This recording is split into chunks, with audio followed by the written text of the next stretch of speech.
In this video, we'll be discussing section 2.4 from chapter 2 of P3, and in this section we'll be discussing inverse functions. So just as the name says, inverse functions are functions that perform the inverse of a particular function. So if you have a function fx, in that case, if you have a function fx and you insert that into the inverse function f inverse of x, in that case you'll end up with what you inserted into the function f to get fx. So in other words, if you inserted x and you got fx, if you inserted x and you got fx, in that case, if you perform the inverse function, you'll get back to the value x. Okay, so this is the definition of the inverse function. Now notice that if a mapping, if a mapping is 1 to 1, if a mapping is 1 to 1, its inverse is also going to be a 1 to 1 mapping. If a mapping is 1 to many, its inverse is going to be a many to 1. Okay.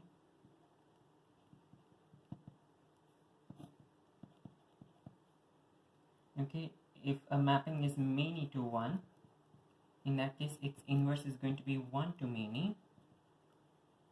And if a mapping is many to many, in that case its inverse, okay, is going to be many to many. Now what amongst this are, okay, here over here the only thing you've done is that you've just changed, okay, this positions. Okay, so 1 to 1 mapping is going to have an inverse that is 1 to 1. Many to 1 mapping is going to have an inverse that is 1 to many. Now notice that when you were discussing functions can only be many to 1 or 1 to 1. Okay, so 1 to 1 is not a function, 1 to many is not a function, many to many is not a function. Okay, many to 1 is a function, 1 to 1 is a function. Okay, on the other hand, when you talk about inverse, okay, we also need to apply the same rule. Okay, so many to many is not a function, 1 to many is not a function either. Okay, only many to 1 is a function and 1 to 1 is a function. So notice that, okay, many to 1 is a function, but over here notice that if you have a many to 1 function, its inverse is not a function.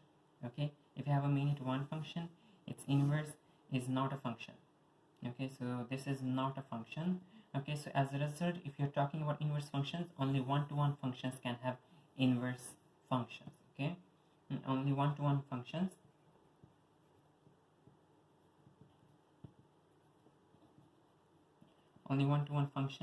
have got inverses.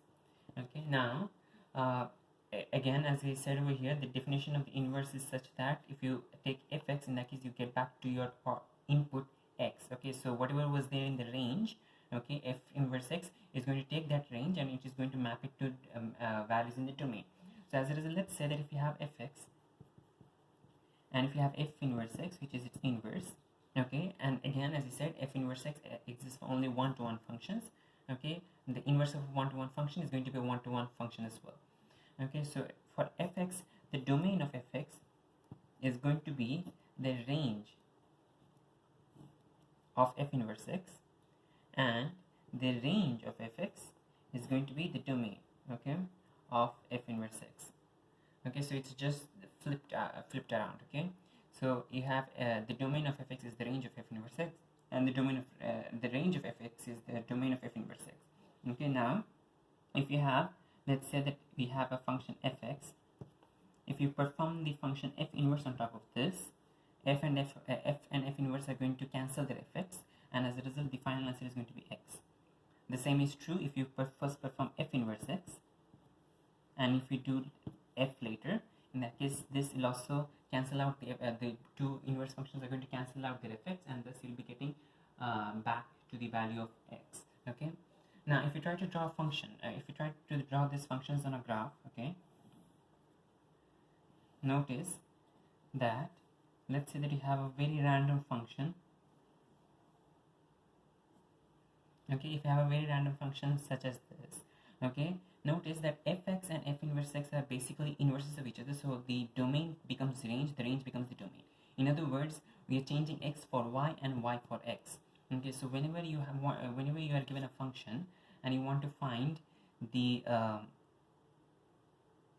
whenever you're given a function and you want to find the inverse of this function, okay, in that case you just need to flip it in the line y equals x.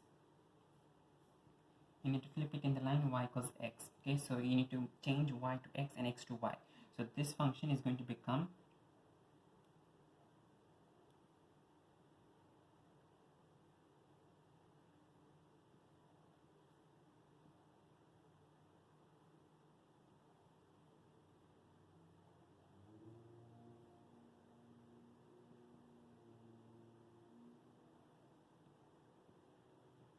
okay.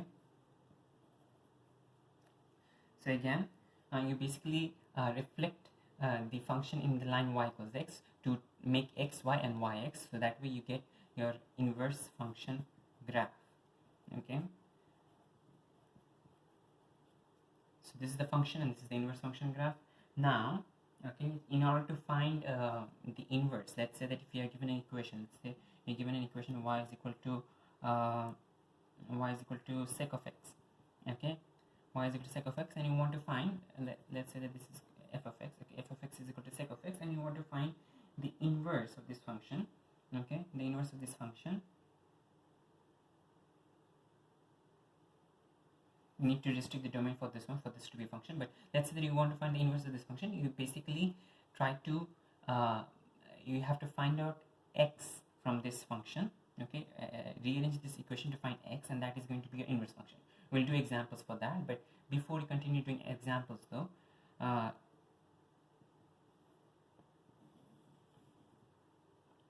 if you have a self-inverse function, a self-inverse function is a function that is its own inverse, okay.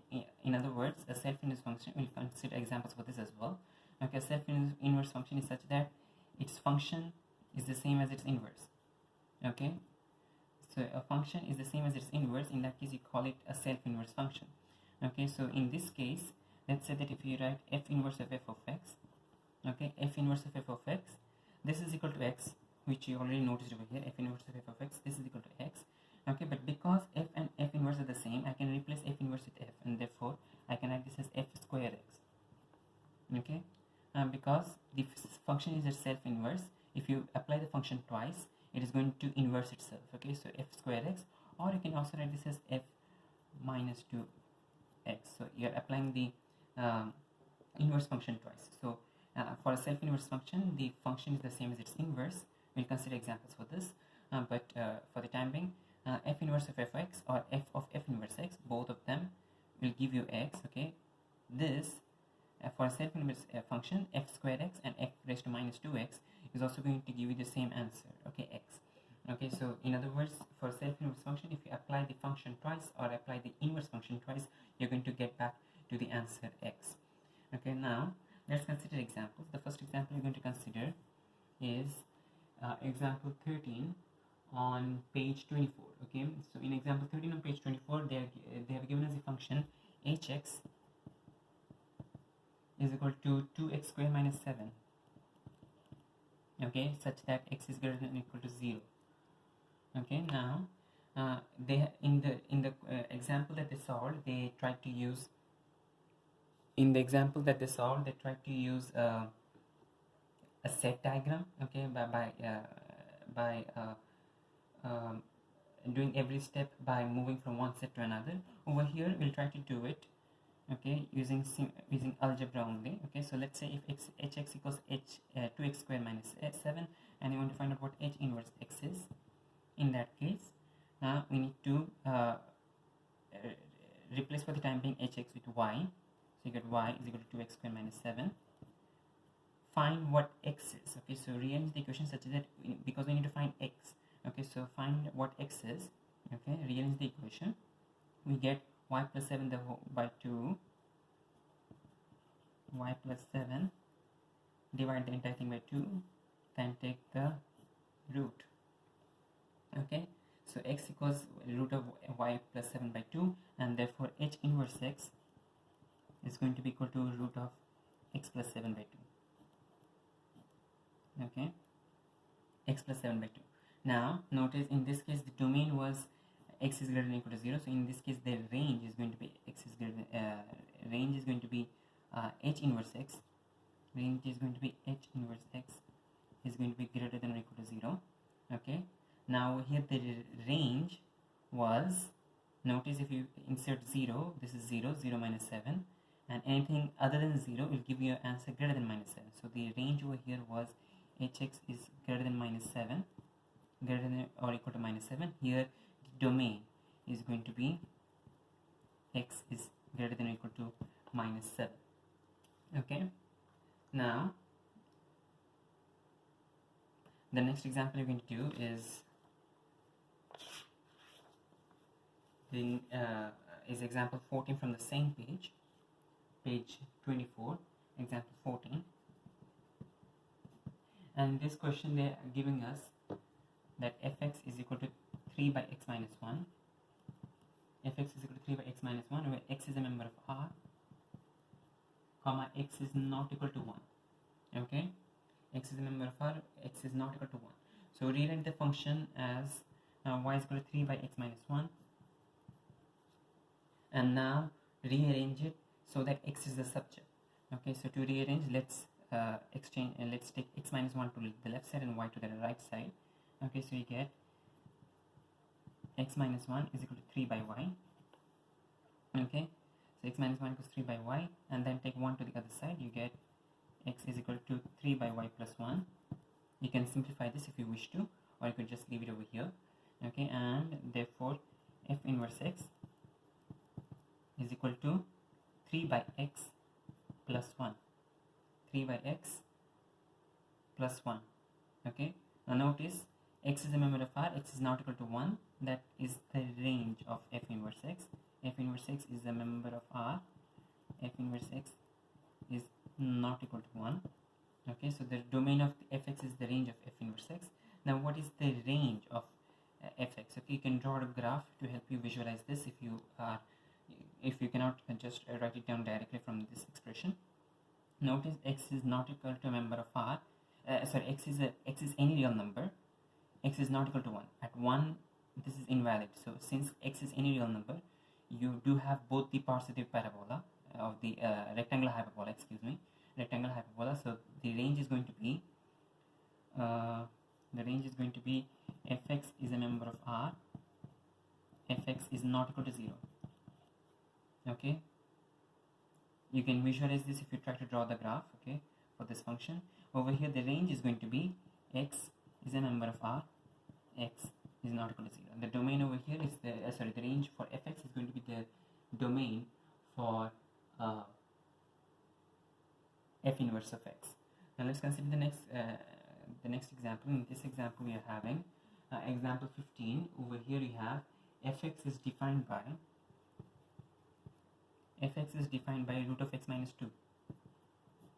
Okay, such that x is a member of R, comma x is greater than or equal to 2. Okay, now we are asked to find the range of fx. We are asked to find the function f inverse x and state its domain and range, and also asked to sketch the curves fx and f inverse of x. Now how do you sketch this curve? Okay, notice that it is fx equals root of x minus 2. Let's start with root of x. Okay, so if you notice the root of x curve, is such that it is a parabola. So notice that because it is there is no sign over here, we are assuming that this is only positive. Okay, because this is a function. Okay, so we cannot have both positive and negative. If you have both parts to this function, in that case this is not going to be a function anymore. Okay, so it is going to remain just a mapping. So over here, this is our parabola y equals root of x. Over here we have root of x minus 2. Okay, so root of x minus 2, you can use your p1 transformations. Okay, to notice that root of x minus 2, okay, root of x minus 2 is going to be a horizontal translation of 2 units of plus 2 units along the x-axis. Okay, so if this one moves 2 units forwards, it will come here. Okay, and this is going to be at 2. Okay, notice again, fx is equal to root of x minus 2. We have y equals root of x is the first curve that you choose. Now root of x minus 2 is going to be a translation along the horizontal axis, okay, horizontal translation of 2 units. So it moves 2 units to the right, and you have root of x minus 2. So this is your curve for root of x minus 2. Now notice that this is a function. Why? Because first of all it is a one-to-one function. Okay, every value of x has only one value of y, and every value of y has also only one value of x, and it is also it also has an output for every value of x. Okay, x is greater than or equal to 2, so it's our domain is from 2 onwards. Okay, anything outside, anything below 2 is not part of a domain, so therefore this is a function because every value of x has an output. Okay, now what is the range of this function? Okay, the domain is this, already expressed over here. The range of this function is going to be 2. The range of the function is going to start from 0. Okay, this is the minimum. We are talking about y right now. Okay, so the minimum for y is 0. Okay, what is the maximum for y? There is no maximum for y. This is continuing to infinity. So as a result, the range is going to be fx is a member of R, or you could skip that part as well. Okay, fx is greater than or equal to 0. Notice we have equal to because 2 is a part of the domain. So since 2 is a part of the domain, fx is going to be greater than or equal to 0. Okay, now let's find the function f inverse x. To find f inverse x, write this as y equals root of x minus 2. Y equals root of x minus 2. Okay, now if y equals root of x minus 2, in that case y square is equal to x plus 2, and if x is equal to y square equals x minus 2, and x is equal to y square plus 2.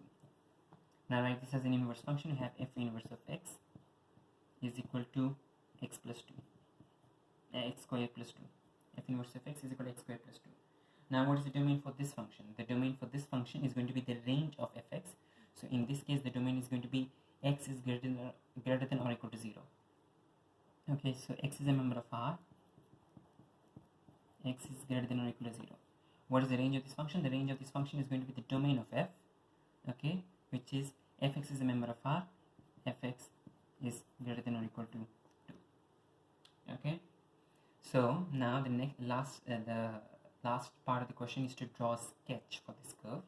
Okay, so a sketch for both the curves and the line y equals x. Okay, so you need to draw both the curves on the same graph. Okay, so we can draw it this way.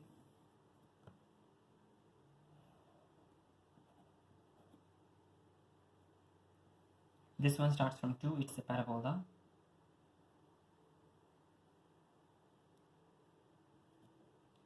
We have the line y equals x.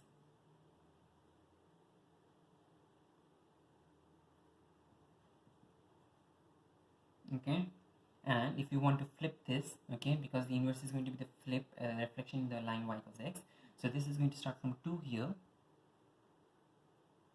and it is going to be a parabola that goes upwards.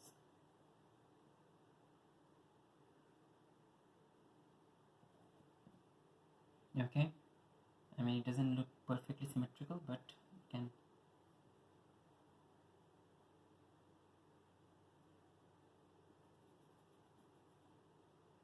okay, it doesn't look perfectly symmetrical, but this is the way you draw it. Okay, you have the line y equals x, fx gets reflected in that line, fx gets reflected in that line to give you f inverse of x. Notice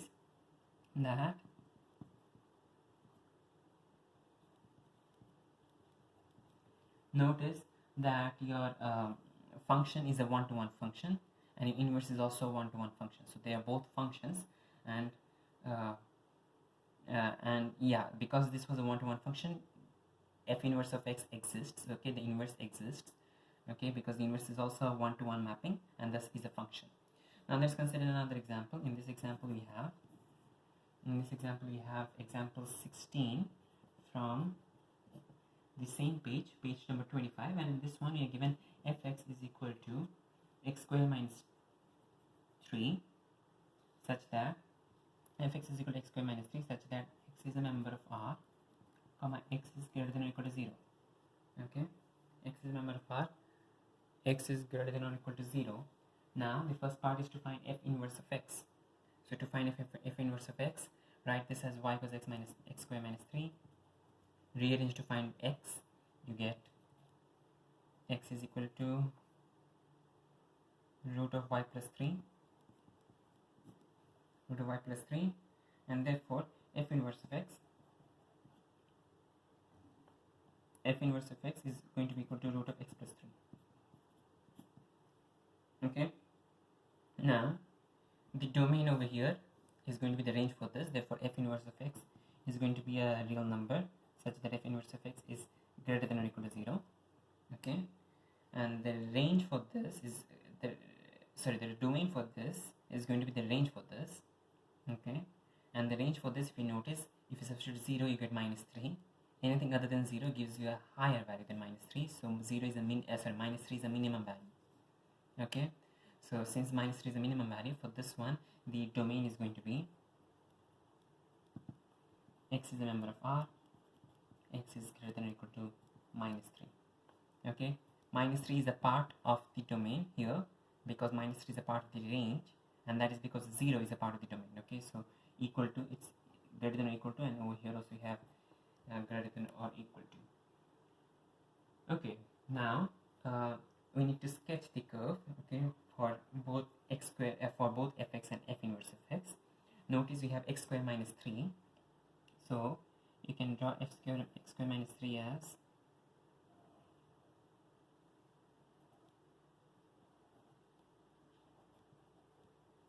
okay, x square minus 3 is going to be a parabola x square, and that moves downwards 3 units.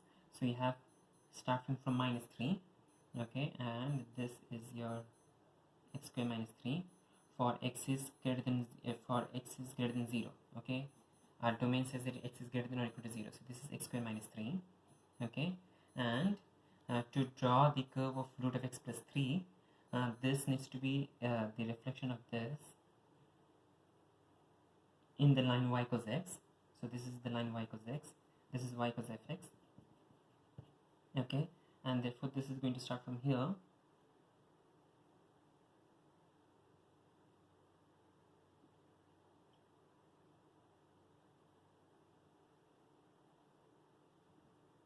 Okay, so this was minus 3, this is minus 3. Okay, and this does fit our calculations over here. Notice minus 3 was the minimum value for the range of fx, and minus 3 is the minimum value for the domain of f inverse of x. Okay, and this is both of them are parabolas, but they're just reflected in the line y equals x. Now notice one thing, okay, if over here in a domain for fx we had x is greater than or equal to 0. Let's say that if we did not have x is greater than or equal to 0, okay, in that case we would have had the other half of this, okay, the other portion of this parabola.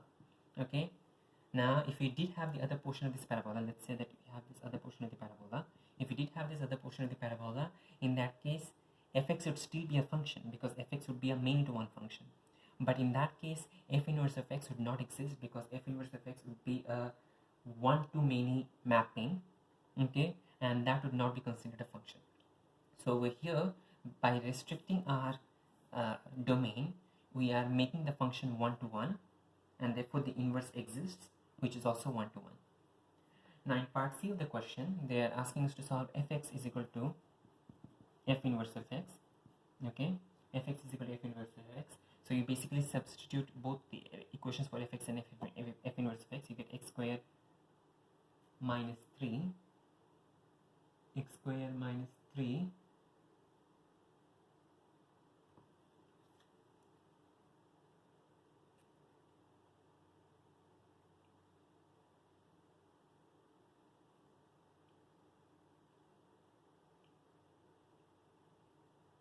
is equal to root of x minus 3.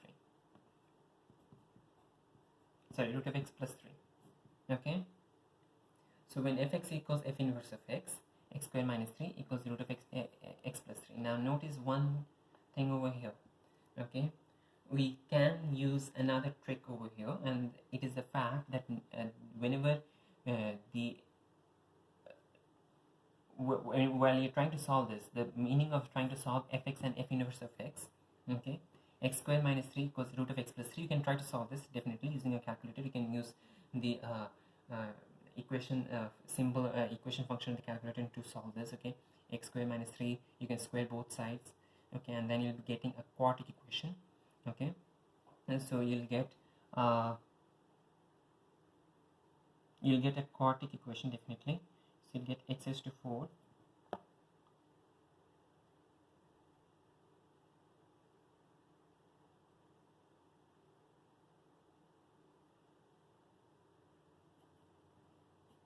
x raised to 4 minus 2x squared plus 9 .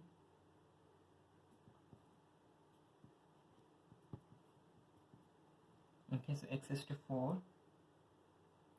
minus 2x squared plus 9 minus 3 minus x. Now notice that we have a quadratic equation over here, and as part of the mathematics that we know, okay, all the equations that we know, we do not know how to solve a quadratic equation. Okay, so over here, if you try to equate fx and f inverse of x as x square minus 3 equals root of x plus 3, you'll not be able to find the answer to this, okay, unless and until you use the calculator. But if you want to find the exact answer, in that case, over here you can notice that the trick that you're using is, okay, if you have fx and f inverse of x, both of the lines, both of the curves are going to cross on the line y equals x. Okay, and this is going to be true for all fx and f inverse of x. Okay, if you have a curve, okay, if you have a curve, okay, and it's a function and its inverse, they are going to cross on the line y equals x. Therefore, instead of using fx equals f inverse of x, I can use fx is equal to x. Okay, because the line and the curve are also crossing at this point. Okay, the line and the curve are crossing at this point. Okay, so since the line and the curve are also crossing at this point, I can use fx equals x, and now I can use x square minus 3 is equal to root of x plus is equal to x, and then solve this quadratic equation, x square minus x minus 3 is equal to 0, and solve this using your quadratic formula to find the values for x. So again, repeating what you did over here, even the fx and f inverse of x is equal to each other, that's what you asked to solve. Okay, but over here, if you try to solve that one, you get a quadratic equation which we do not know how to solve for. Okay, and thus we try to use the fact that when these two curves cross at the intersection point, y equals x also crosses through that. Okay, y equals x passes through that point. Therefore, instead of solving fx equals f inverse of x, let's solve fx equals x. Okay, and from there we found the answer to this question. Okay, now you could also use f inverse of x is equal to x. Okay, because at the curve, this curve and this line are also crossing at that point. So if f inverse of x is equal to x, okay, you get root of x plus 3 is equal to x, and if you try to square both sides, you'll again end up back at the same equation, x square minus x minus 3 equals 0, and then you can solve for this equation to find the values for x. Now let's consider another example. In this example, you're considering question number 12 from exercise 2D. Question number 12 from exercise 2D, and in this question we have f defined as f is a function such that x is mapped to 3 into x plus 2 divided by x squared plus x minus 20 minus 2 by x minus 4 such that x is greater than 4. Okay, so our domain is x is greater than 4. Now part A of the question is asking to simplify the expression for f of x.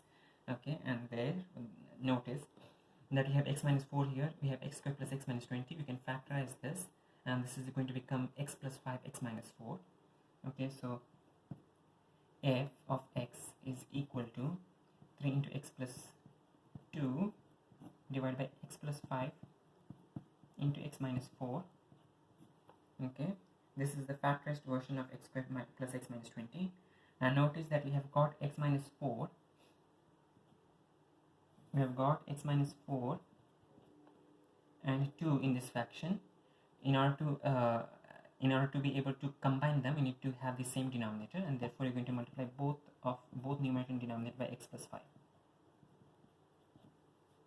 Okay, now if you simplify this, you get 3x plus 6 minus this minus is going to get multiplied throughout, so you get minus 2x minus 10, the whole divided by x plus 5, x minus 4. Simplify the expression, you get x minus 4, the whole divided by x plus 5, x minus 4.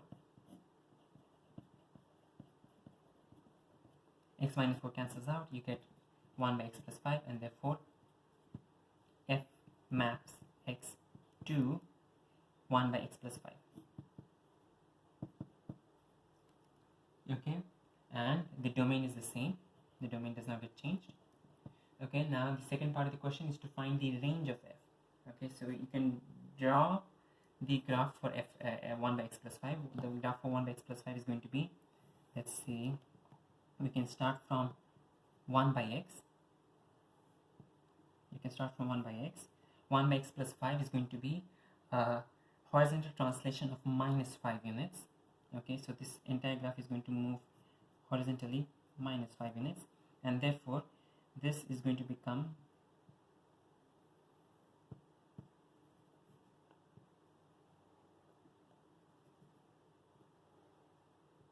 okay, your horizontal your vertical asymptote is shifting to x equals minus 5. Okay, now over here 1 by x plus 5 is given to us. Okay, our domain is x is greater than 4. Notice our domain is x is greater than 4, therefore we need 4 here somewhere. Okay, at 4 the value for this function is 1 by 9. Okay, now since you're doing only greater than 4, everything below x is everything in the region x is less than 4 is going to get out. So this is out till this portion, so we just have this portion over here. Okay, and for this portion, notice that 1 by 9 is the maximum, 0 is the minimum. Therefore the range is fx is less than 1 by 9. Notice that it is less than and not less than or equal to, because 4 is not a part of our domain, and fx is greater than 0. 0 is again not a part of a domain, fx is never equal to 0. Okay, so 0 is less than fx, which is less than 1 by 9. Okay, now continuing with our question, we have part C, where you're asked to find f inverse of x. So f inverse of x, you can easily find it by rearranging the formula. We get y is equal to 1 by x plus 5. Exchange y and x plus 5, you get x plus 5 is equal to 1 by y, and therefore x is equal to 1 by y minus 5. In other words, f inverse of x is equal to 1 by x minus 5. 1 by x minus 5. Now for this, the domain is going to be the range of fx. Okay, so therefore the domain is going to be 0 is less than x, which is less than 1 by 9. Okay, and the range is going to be the domain of fx, which is going to be f inverse of x is greater than 4. Okay, now if you want to draw this function on both the functions on the same axis,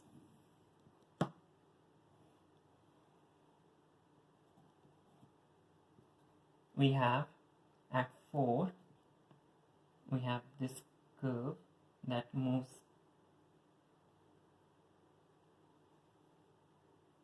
this way.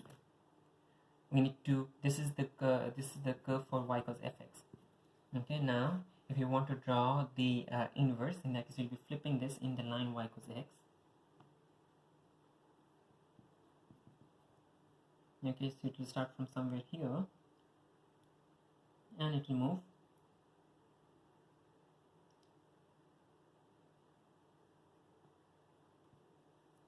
this way. Okay, now this point over here is 1 by 9,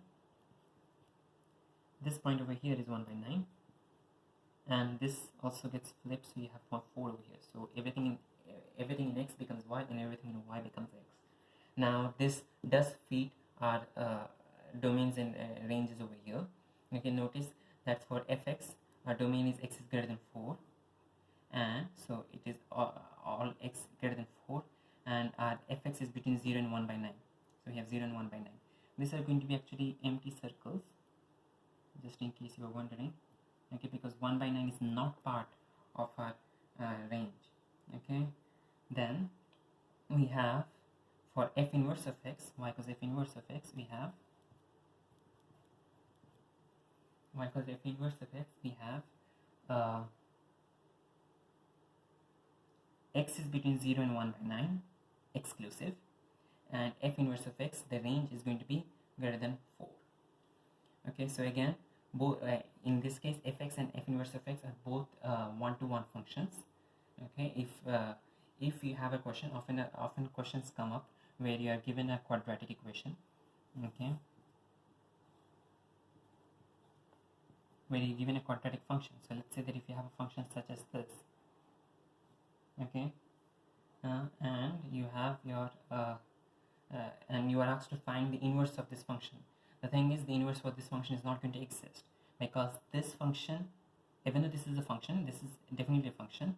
Okay, this is a many-to-one function, and the many-to-one function is not going to have an inverse. A many-to-one function is going to have a one-to-many mapping inverse. Okay, and therefore we need to restrict a domain by some we need to restrict a domain to make this a one-to-one function. So either you can consider this part or this part, depending upon the question. Okay, if the question says that you need to consider the right part, in that case consider the right part. If you consider the left part, in that case consider the left part. Over here, if we remove the left part, okay, this is where the domain starts. This is where the domain starts. Okay, we just have this portion of the function, and this is a one-to-one function now. It's no more many-to-one, and this is going to have an inverse.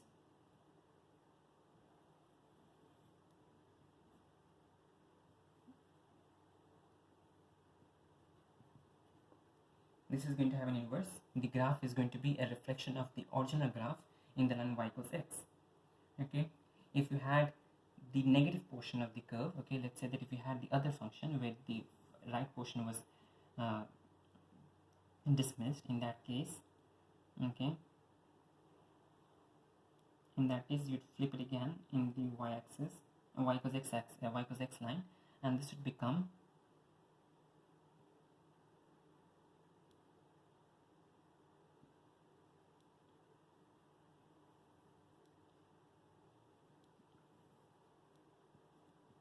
okay. So over here you consider the positive portion, y equals fx, and y equals f inverse of x. Over here you're considering the negative portion, so y equals fx, okay, y equals f inverse of x. Okay, notice in both the cases we have a one-to-one function, and the inverse is also one-to-one. Here also we have a one-to-one function, and inverse is also one-to-one. So in other words, you're trying to restrict a domain to make a function one-to-one, because a many-to-one function will not have an inverse. Okay, and often many P3 questions will be asking you to determine the minimum value for a, or maybe the maximum value for a, for which the function is going to have an inverse. So usually this is what they're talking about, that you need to have a one-to-one function. Okay, what minimum value for x, or minimum value for x is going to give you is going to make the function one-to-one, and thus let it have an inverse.